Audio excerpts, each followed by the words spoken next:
Having been on Lake Hume for a day and a half, but it seems like 3 times as long.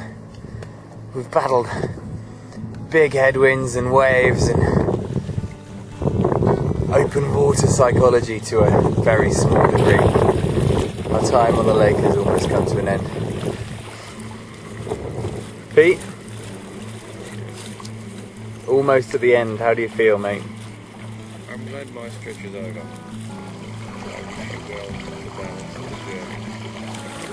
Looking forward to not having to paddle. I've done my dash. 200 k's.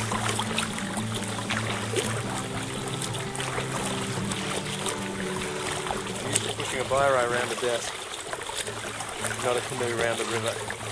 I'm so looking forward to a hot shower tonight.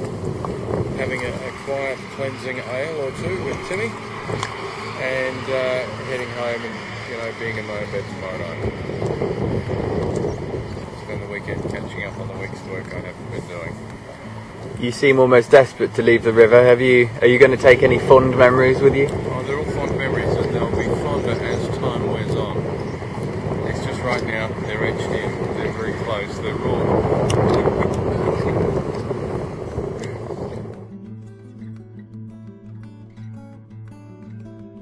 That night, Gail and I camped just below the Hume Dam, both of us looking up at this huge structure, wondering how we were going to get over it.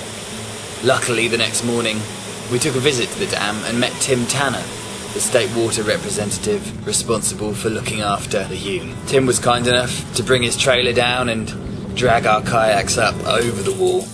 And also, he took us deep into the bowels of the Hume Dam, giving us a unique insight of what goes on between the lake and the lower part of the river.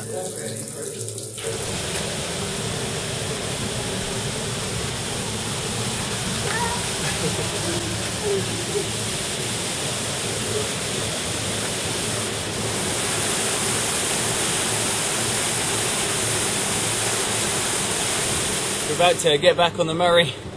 In fact, you can see the Hume Dam behind us. That is the Murray shooting out of a pipe, which is about 3 foot in diameter. The flow's pretty good today. They're releasing about 1,700 megalitres per day at the moment, so plenty of water's heading down the river. We've had so much stuff. Tim and Pete went back to Queensland yesterday, and now, heaven forbid, we have to carry our own kit. But it's just about fitting the kayak. Time to go to Albury and have a couple of days rest.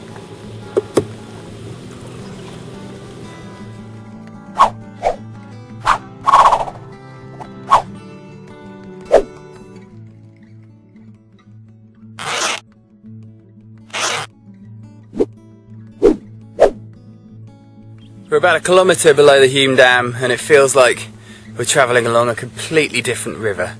It's about 10 degrees hotter than it was yesterday, which isn't the river's fault, but it feels tropical. This is like the Australia I already know and love, as opposed to the freezing cold and wet and snowy alpine region.